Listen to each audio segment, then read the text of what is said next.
والسلام على الحسين.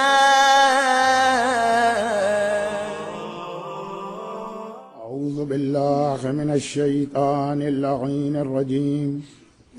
بسم الله الرحمن الرحيم. الحمد لله رب العالمين رب الشهداء والصديقين، والصلاة والسلام على سيد المرسلين أبي القاسم محمد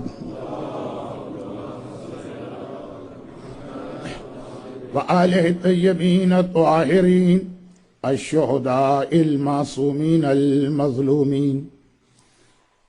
أما بعد، فقد قال الله عز وجل في كتابه المبين: بسم الله الرحمن الرحيم.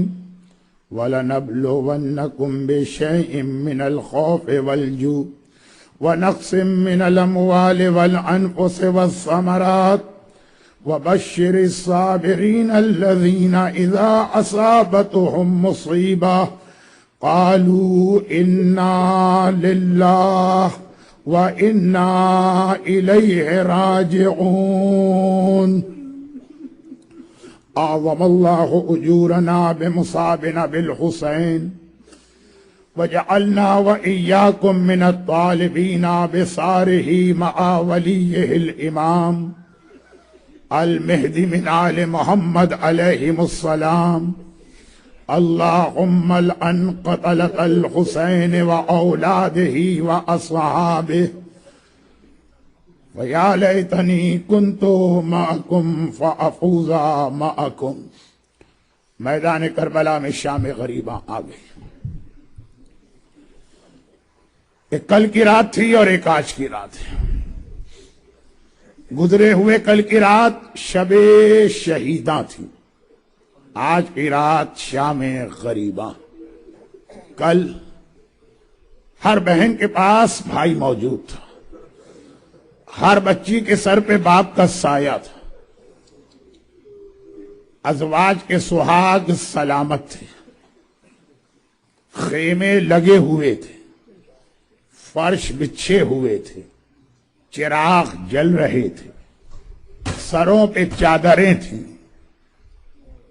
اور یہ صرف 24 گھنٹے گزرے اور اتنی بڑی تبدیلی آ گئی کہ بہن بغیر بھائی کے رہ گئی، بچی یتیم ہو گئی، ازواج کے سہاگ اجڑ گئے، خیمے جل گئے، فرش لوٹ لیے گئے، چادریں چھین لی گئیں، اور سورج ڈوبا تو کربلا کے میدان میں اندھیرا. ہاں، جہاں پہ زینب اپنے لٹے ہوئے گھر کو لے کے بیٹھی ہے وہاں پہ اندھیرا نہیں، وہاں روشنی. کیا کسی غیرت مند مسلمان کو خیال آ گیا اور اس نے سورج ڈوبتے ہی آگے بڑھ کے کہا کہ اے محمد کی نواسی، ہمیں پتا ہے کہ چھوٹے بچے اندھیرے میں ڈر جاتے ہیں، ہم یہ بچوں کے لیے چراغ لائے ہیں نا، یہ چراغ کی روشنی نہیں ہے، یہ جلتے ہوئے خیموں کی روشنی، جس روشنی میں زینب اپنے لوٹے ہوئے گھر کو لے کے بیٹھی بھی ہے. اور اگر یہ جملہ کہوں تو شاید 28 رجب سے اس کا ربط مل جائے. اپنے لٹے ہوئے گھر کو لے کے بیٹھی بھی ہے اور اپنے بھائی سے کیے ہوئے وعدے کو پورا بھی کر رہی ہے. کئی حدیثوں کو ملا کر علماء 28 رجب کے حوالے سے بھائی اور بہن کی ایک گفتگو نقل کرتے ہیں. یقیناً یہ ایز اٹ از تو تاریخ میں نہیں ملے گی، یہ مختلف حدیثیں. گورنر مدینہ نے حسین کو بلایا، حسین گئے اور واپس آئے. اس دوران سب سے زیادہ بے چینی اور بے قراری سے زینب کبریٰ مکان کے صحن میں ٹہل رہی ہیں. بار بار صحن میں جاتی ہیں، آسمان کو دیکھتی ہیں، خدا بندہ میرا بھائی تیری حفاظت میں. خدا بندہ زینب اپنے بھائی کو نہیں کھو سکتی ہے، دشمنوں کے درمیان میرا بھیا گیا ہوا ہے. زینب نے شکرانے کی نماز بھی مان لی. شہزادی، یہ تو تھوڑی دیر کے لیے میرا آقا گورنر کے محل کی جانب گیا تو آپ اتنی پریشان ہو گئی. اور جب کربلا میں آخری رخصت کے موقع پہ حسین نے کہا تھا زینب بہن آج 55 برس کا بھائی اور بہن کا ساتھ چھوٹ رہا ہے، میرا آخری سلام لو، تو اس بہن کے دل پہ کیا قیامت گزری ہوگی۔ واپس آئے حسین، تاریخ کی روایتوں کو ملا کے اپنے الفاظ میں زینب نے گھبرا کے کہا بھیا خیریت ہے، تمہیں کیوں بلایا گیا تھا؟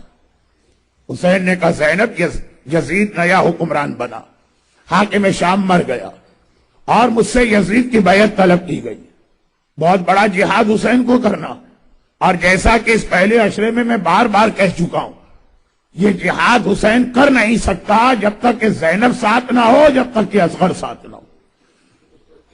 زینب نے کہا بھیا کیوں بلایا؟ جہاد کا آغاز ہو رہا ہے حسین۔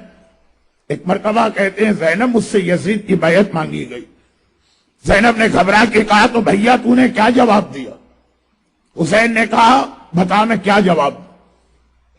زینب گھبرا گئی، بھیا مجھ سے پوچھ رہا ہے، تو امام زمانہ ہے، تو امام وقت ہے، تو بتا کیا جواب دیا؟ حسین نے کہا نہیں زینب میں نے ہر چیز میں مشورہ لیا، بتا میں کیا جواب دوں؟ ایک مرتبہ زینب کی گھبراہٹ اور بڑھ گئی، بھیا مجھ سے پوچھ رہا ہے، مجھ میں اور تجھ میں کیا فرق ہے؟ جو تیرا نانا ہے وہی میرا نانا ہے، جو تیرا بابا ہے وہی میرا بابا ہے، جو تیری ماں ہے وہی میری ماں ہے، جو دودھ تیری غذا ہے وہی میری غذا تھا، جو خون تیری رگوں میں ہے وہی خون میری رگوں میں ہے۔ ہاں اگر کوئی فرق ہے تو یہ ہے کہ حسین کے سر پہ علی کا ماما ہے، زینب کے سر پہ زہرا کی چادر ہے۔ کیا میرا امتحان لے رہا؟ حسین نے کہا نہیں زینب امتحان نہیں لینا ہے، بڑے مرحلے سے گزرنا اس لیے پوچھ رہا ہوں، بس اب تو علی کی بیٹی کو مدینے میں جلال آ گیا، بھیا نہ کر دے، تو اور یزید کی بیعت کرے یہ کیسے ممکن ہے؟ حسین نے کہا انکار تو کر دوں گا لیکن بڑا جہاد کرنا پڑے گا۔ زینب نے کہا کوئی بات نہیں ہے، ہم دونوں مل کے یہ جہاد کریں گے، بتا کہ کیا جہاد کرنا ہے؟ حسین نے کہا ایک بھی نہیں 2 میدان فتح کرنا ہے، ایک کربلا کا میدان ہے، ایک شام کا میدان ہے۔ زینب نے کہا بھیا ہم دونوں میدان فتح کریں گے، ایسا کر کربلا کا میدان تو اپنے ذمے لے لے اور شام کا میدان زینب کے حوالے کر دے۔ مگر بھیا جب کربلا میں تو جائے گا تو ہر منزل پر بہن تیرے ساتھ تو ہوگی، جب شام میں زینب جائے گی تو کیا تو اپنی زینب کے ساتھ چلے گا؟ شاید حسین نے کہا ہو زینب میرا بدن تو نہ آ سکے گا، وہ تو کربلا میں رہے گا، مگر نو کے نیزہ پر میرا کٹا سر ہر منزل پہ تیری سواری کے آگے آگے چل رہا ہوگا۔ زینب کو شریکت الحسین انہی روایتوں کی بنا پہ کہتے ہیں بھیا کوئی بات نہیں ہے، دونوں میدان فتح کریں گے، کربلا تیرے حوالے ہے، شام میرے حوالے ہے، اور بھیا کام تقسیم کر لیتے ہیں، تو مرد ہے خیمے کے باہر کے کام تیرے لیے، میں عورت ہوں خیمے کے اندر کے کام میرے لیے ہے، مجاہد کو تیار میں کروں گی، گھوڑے پہ تو سوار کرائے گا، مقتل سے لاشا تو اٹھا کے لائے گا، صفے ازا بچھا کے زینب خیمے میں بیٹھے گی۔ بھیا بچوں کو بھی تقسیم کر لے، تو مرد ہے لڑکے تیرے حوالے، میں عورت ہوں لڑکیاں میرے حوالے، اب قیامت تک اصغر کربلا میں تیرے ساتھ رہے گا اور قیامت تک سکینہ شام میں میرے ساتھ رہے گی۔ اور بھیا لڑکے تیرے حوالے لڑکیاں میرے حوالے، اصغر کے گلے میں تیر لگے گا تو تیری گود میں، اور سکینہ کے رخسار پہ تماچے لگیں گے تو میری گود میں۔ اور یہی وہ منزل آ گئی جہاں زینب کا جہاد شروع ہوا۔ 28 رجب سے 10 محرم کی سے پہر تک زینب تھی، اور ادھر حسین کا سر نو کے نیزہ پہ بلند ہوا۔ اب زینب نہ رہی، اب زینب نہ رہی، اب زینب کبھی عباس بنی، اب زینب کبھی اکبر بنی، اب زینب کبھی حسین بنی۔ سائیکالوجی کے ماہرین کہتے ہیں اور ہمارا تجربہ ہے کہ 3 مصیبتیں ایسی ہیں کہ کسی ایک پر کوئی ایک مصیبت آ جائے آدمی کا دماغ کام نہیں کرتا۔ اگر کسی کا جوان بیٹا مر رہا ہو، اور آپ گئے اس کے پاس کہ ڈاکٹر صاحب ذرا بتائیے فلاں بیماری کا علاج کیا ہے؟ وہ کہے گا دیکھتے نہیں ہو میرا 18 سال کا جوان ہاتھ سے نکلا جا رہا، میرا دماغ کام نہیں کر رہا، کسی اور وقت آنا۔ کہا جاتا ہے کہ جب کہیں آگ لگ جائے اچھے بھلے آدمی ہوش و حواس کھو دیتے ہیں۔ آپ لائر کے پاس گئے، فلاں مسئلے میں قانون کیا کہتا ہے؟ وہ کہے گا دماغ صحیح ہے، میرا سارا گھر آگ میں جل رہا، میری بچیاں آگ میں جل رہی، میرے گھر کی عورتیں آگ میں جل رہی، میری سمجھ میں کوئی قانون وانون نہیں آتا۔ اور کہا جاتا ہے اگر کہیں ارتھکویک یا زلزلہ آ جائے آدمی ماں اولاد کو بھلا دیتی ہے، مگر ہمارا سلام علی کی اس بیٹی زینب پر، ہمارا سلام عباس کی بہن زینب پر میدان کربلا میں ایک نہیں 18 لاشوں کے درمیان کھڑی ہے۔ میدان کربلا میں تمام خیمے جل رہے، جلتے خیموں کے درمیان ہے میدان کربلا میں زلزلہ، مگر سلام اس شریکۃ الحسین زینب پر کس طرح لٹے ہوئے گھر کو سنبھال رہی۔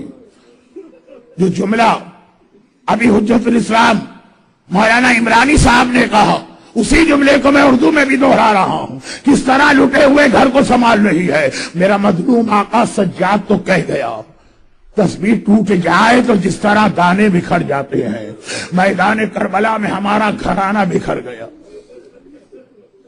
کچھ لوگ نہیں تھے تو یہ روایت دوہرا دوں۔ مدینے میں کسی نے پوچھا تھا مولا جب آخری خیمہ جلا تو آپ کے گھرانے کی کیا حالت تھی؟ مولا کے ہاتھ میں تسبیح تھی، کہا اگر یہ تسبیح ٹوٹ جائے تو کس طرح سے دانے زمین پہ بکھر جاتے ہیں، ہمارا گھرانہ کربلا میں بکھر کے رہ گیا۔ اور ایک بار اندھیرا چھانے لگا، شام غریبہ آنے لگی، زینب نے کلثوم سے کہا کلثوم بہن زیادہ زحمت نہیں دینا ہے، بہت رات ہو گئی، شام غریبہ کی مجلس اتنی لمبی نہیں ہوتی ہے، بس زیادہ زحمت نہیں دینا ہے، آخری 2 یا 3 جملے۔ زینب نے کہا کلثوم بہن جب خیمے جلے تھے، جب گھوڑے دوڑے تھے، جب بچوں کے رخسار پہ تماچے لگے تھے، جب بچیوں کے بدن پہ کوڑے مارے گئے تھے، جب بیبیوں کے سر سے چادر چھنی تھی تو یہ سارے بچے گھبرا کے بھاگے تھے، آؤ آؤ انہیں جمع کریں، آؤ انہیں لے کے آئیں، ہمارا سلام اس کلثوم پر، ہمارا سلام علی کی بیٹی زینب پر۔ یہ وہ خواتین ہیں جو دن کی روشنی میں شہروں میں بھی کبھی اکیلے گھر سے باہر نہیں گئی ہیں، آج رات کا اندھیرا ہے، آج اکیلی اور تنہا ہے، اور آج کربلا کا جنگل بند ہے، دونوں بہنیں ہیں۔ کئی بچے رو رہے تھے ان کو لے کے آئیں، کئی بچے سو رہے تھے ان کو لے کے آئیں، اور کہیں وہی روایت جو ابھی آپ نے سنی۔ ایک بار یہ دیکھا کہ اولاد عقیل کے 2 شہزادے ایک جھاڑی کے نیچے گلے میں باہیں ڈالے سو رہے ہیں۔ زینب نے کہا کلثوم آہستہ چلو، آہستہ چلو، ایسا نہ ہو بچوں کی آنکھ کھل جائے دوبارہ نیند نہیں آئے گی۔ قریب پہنچی تو دیکھا یہ سوتے ہوئے بچے نہیں ہیں، ننھے ننھے امام زادے، سینے پر گھوڑوں کی ٹاپوں کے نشان، گھوڑے دوڑے تھے، بچے اس کی لپیٹ میں آ گئے، سینے پہ گھوڑوں کی ٹاپوں کے نشان۔ زینب نے کہا کلثوم بہن گھبرانا نہیں، پریشان نہ ہونا، اگر عباس و حسین نہ رہے تو کیا ہوا، ہم تو ہیں، ایک لاشا تم اٹھاؤ، ایک لاشا میں اٹھاتی ہوں۔ جھکی میں نے، ایک لاشا زینب نے اٹھایا، ایک کلثوم نے اٹھایا، مگر اب زینب کا دل بھر آیا۔ ایک بار بس ایک جملہ کہا، فرات کو دیکھا، فرات کو دیکھا، ایک جملہ کہا، عباس تو نہ رہا تو تیری بہنوں کو لاشیں بھی اٹھانا پڑ رہے، ہائے میرا عباس۔ بچے جمع کیے گئے، سوتے ہوئے بچے، روتے ہوئے بچے، ننھے ننھے لاشیں، مگر ایک بار زینب گھبرا گئی، کلثوم ارے سارے بچے جمع ہو گئے، مجھے سکینہ نظر نہیں آ رہی، ارے میری سکینہ، بھیا جاتے وقت سکینہ کو میرے حوالے کر گیا، ارے میرے بھائی کی نشانی سکینہ، ارے سکینہ نظر نہیں آ رہی ہے، آؤ ہم سکینہ کو ڈھونڈیں۔ تم فرات کی جانب جاؤ، میں قتل گاہ کی جانب چلتی ہوں۔ کلثوم فرات کی جانب چلی، سکینہ تو نظر نہ آئی، جوان بھائی کا لاشا نظر آ گیا۔ خدا کسی بوڑھی بہن کو اپنے جوان بھائی کا ایسا لاشا نہ دکھائے۔ اور ادھر خدا آپ کو جب کربلا لے جائے، اور جو جا چکے ہیں، وہ جو قتل گاہ ہے، زینب ایک بار سکینہ کو تلاش کرتی ہوئی چلی، آواز دیتی ہوئی چلی، آواز دیتی ہوئی سکینہ پھوپھی پکار رہی ہے، جواب دو۔ ارے اب میں تجھے تماچوں سے بچا لوں گی، اب میں تجھے کوڑوں سے بچا لوں گی۔ سکینہ کا جواب تو نہ آیا، سکینہ کی آواز تو نہ آئی، حسین کی آواز آ گئی، زینب ذرا آہستہ بولو، زینب ذرا آہستہ بولو۔ بھائی کی آواز، زینب بھائی کی آواز سن کے چلی، دیکھا مقتل میں بے سر کا گھوڑوں کی ٹاپوں تلے پامال لاشا پڑا ہے، سر تو نو کے نیزہ پہ بلند ہو گیا اور یہ لاشا پڑا ہے، اور لاشے کے سینے پر سر رکھے ہوئے ننھی سکینہ سو رہی ہے۔ زینب نے قریب جا کے سکینہ کا بازو ہلایا، سکینہ بیٹے یہاں کہاں آ گئی؟ گھر والوں کو چھوڑ کے جنگل میں کوئی نہیں سوتا ہے۔ بچی نے تڑپ کے کہا لیکن پھوپھی اماں میرا بابا بھی تو یہیں سو رہا ہے۔ زینب کہتی ہے نہیں سکینہ میرے ساتھ چلو، یہاں سارے گھر والے ہیں، مگر ایک بات تو بتاؤ، رات کا اندھیرا کسی کی بھی پہچان یا چہرے سے ہوتی ہے یا لباس سے ہوتی ہے، تیرے بابا کا سر کاٹ لیا گیا، لباس لوٹ لیا گیا، نہ لباس سے پہچان نہ چہرے سے پہچان، اور اندھیرے میں کیسے پہچانا یہ تیرا بابا ہے؟ کہا پھوپھی اماں جب خونی نے تماچے لگائے، جب شمر نے کوڑے مارے، میں نے گھبرا کے فریاد کی بابا تیری سکینہ تماچے کھا رہی ہے، بابا مجھے بچا لے۔ ایک بار اسی بے سر کے لاشے سے آواز آئی الیہ الیہ، سکینہ بیٹی یہاں پہ آ، یہاں تیرا بابا آرام کر رہا ہے۔ بابا نے بلایا تھا، بابا نے، اور سکینہ کو لے جا کے سارے بچوں کے ساتھ لٹا دیا گیا، ننھی بچی بھی سو گئی۔ اور پھر میرے خیال میں کربلا کے واقعے میں سیدانیوں اور بیویوں کے دل پہ سب سے زیادہ قیامت اس وقت گزری ہوگی۔ پھر ایک مرتبہ پانی آ گیا، اب مجھے نہیں معلوم یہ پانی کون لے کے آیا، یہ زوجہ حر کی روایت صحیح ہے کہ کہیں اور سے آیا، لیکن بہرحال رات کے اندھیرے میں پانی آ گیا۔ پانی لانے والوں نے آواز دی سجاد کو، فرزند رسول ہم یہ بچوں کے لیے پانی لائے۔ سجاد نے پانی لے لیا، پھوپھی کے قریب آئے، اور یہ سب سے مشکل مرحلہ ہوگا۔ کیسے؟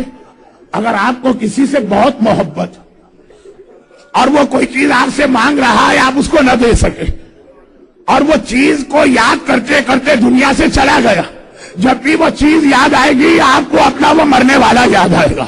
ارے کربلا کی بیویوں نے پانی دیکھا، اکبر کی ماں لیلا کو یاد آیا، ہائے میرا اکبر کتنا پیاسا تھا، پانی دیکھ کر کہا ہوگا اکبر بیٹا تو نے بابا سے پانی مانگا، پانی آ گیا۔ فروا کو اپنا قاسم یاد آیا ہوگا، لیکن ایک بات بتائیے، جیسے ہی پانی کو دیکھا ہوگا اور رباب کی نگاہ اپنی خالی گود پر پڑی ہوگی، کیا قیامت گزری ہوگی؟ بس اب پہلی مرتبہ زینب کو جلال آ گیا، آخری جملے ہیں میرے، وہ پہلی مرتبہ زینب کو جلال آ گیا، بڑا صبر سے کام لیا ہے، بڑی صابرہ ہے، علی اور فاطمہ کی بیٹی، ہر منزل پر اپنے آپ کو اور اپنے جلال کو روکا ہے، جلال آ گیا۔ سجاد بیٹا پانی واپس کر دے، مجھے پانی نہیں چاہیے۔ سجاد نے کہا پھوپھی اماں پانی آ گیا ہے، پانی لیجئے بھی اور نوش بھی کیجئے۔ سجاد بیٹا مجھے پانی نہیں چاہیے، میرا اکبر پیاسا گیا، میرا عباس پیاسا گیا، میرا اصغر پیاسا گیا، میرا ماجایا پیاسا گیا، زینب کیسے پانی پی؟ سجاد نے کہا پھوپھی اماں پانی لیجئے اور پانی پی لیجئے۔ ارے سجاد کیا بات، کیسے زینب پانی پی؟ جب تیسری مرتبہ سجاد نے کہا پھوپھی اماں پانی پی لیجئے، اب ایک بار زینب نے کہا سجاد میں نے کبھی نہیں دیکھا کہ میری بات کے بعد تو نے کبھی وہ بات دہرائی ہو، آج میں منع کر رہی ہوں اور تو بار بار اصرار کر رہا۔ سجاد نے کہا پھوپھی اماں بس ایک چیز اب آپ کو دکھانا پڑے گی اعجاز امامت سے، ایک بار ذرا دیکھیے۔ اشارہ کیا، امامت نے، زینب نے آسمان پہ دیکھا، جنت نظر آ رہی ہے، نہر کوثر کا کنارہ نظر آ رہا، رسول خدا کوثر کے کنارے بیٹھے ہیں، ساقی کوثر حیدر کرار کوثر کا پانی لے کے آگے بڑھ رہے. حسین نانا کے سامنے کھڑے. علی نے کہا اے میرے لال تو نے وہ جہاد کر دیا، لے یہ کوثر کا پانی پی لے. حسین نے کہا بابا میں پانی نہیں پیوں گا.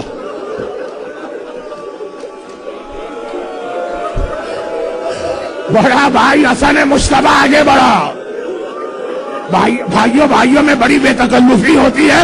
حسن آگے بڑھے، بابا مجھے دیجئے. حسن پانی کا کوزہ کوثر کا پانی لے کے بڑھے، بھیا پانی پی لے. حسین نے کہا بھائی حسن میں پانی نہیں پیوں گا. رسول خدا نے کوثر کا جام ہاتھ میں لیا. اے میرے بیٹے، اے میرے فرزند. حسین نے کہا نانا میں کوثر کا پانی نہیں پیوں گا. آخر میں ماں آگے بڑھی، کلیجے سے لگایا حسین تیرا امتحان پورا ہو گیا. پروردگار نے جو امتحان دی، اب تو کوثر کا پانی پی لے. اماں میں پانی نہیں پیوں گا. فاطمہ نے کہا لیکن بیٹا کس لیے؟ کہا ابھی میری زینب پیاسی ہے، ابھی میری سکینہ پیاسی ہے، ابھی میرے بچے پیاسے ہیں. حسین کوثر بھی شام غریبہ. ایک بار سجاد نے کہا پھوپھی اماں آپ دیکھ رہی ہیں نا، اگر آپ نے پانی نہ لیا میرا بابا کوثر کے کنارے بھی پیاسا رہے گا. بس اب زینب نے پانی لیا، چاروں طرف دیکھا. ایک بار سوتی بھی سکینہ کو اٹھایا. سکینہ بیٹی اٹھ جاؤ. سکینہ نے گھبرا کے آنکھیں کھولی. پھوپھی اماں کیا بات ہے؟ کہا بیٹی بڑی پیاسی ہے، پانی لے لے، پانی آ گیا ہے. ارے بچی بہت پیاسی ہے، پانی کا نام سنا. تڑپ کے کہا پھوپھی اماں کیا میرا چچا عباس آ گیا ہے؟ پانی آ گیا یعنی میرا چچا عباس آ گیا. زینب نے کہا سکینہ عباس نہیں آئے، پانی آ گیا، پانی پی لے. سکینہ کہتی ہے لیکن پھوپھی اماں پیاسی تو آپ بھی ہیں، پہلے آپ پانی پیجیے. کہا نہیں تجھے پینا. ارے میری ماں رباب پیاسی ہے. کہا پہلے تجھے پینا. ارے میرا بھیا سجاد بیمار اور پیاسا ہے. کہا پہلے تجھے پینا. ارے کیوں؟ کہا اس لیے کہ سب سے پہلے چھوٹے کو پانی دیتے ہیں. اتنا سننا تھا. سکینہ بھی کچھ نہ بولی. پانی تو لے لیا، پانی پیا پھر بھی نہیں. پانی لے کے مختل کی جانب دوڑی. زینب نے کہا بیٹی کہاں جا رہی ہو؟ کہا پھوپھی اماں آپ ہی نے تو کہا ہے پہلے چھوٹے کو پانی پلاتے ہیں. میرا اصغر بھیا بہت پیاسا، بہت چھوٹا، اصغر کو پانی پلا کے آ جاؤ. اللہ ولعنت اللہ. السلام على الحسين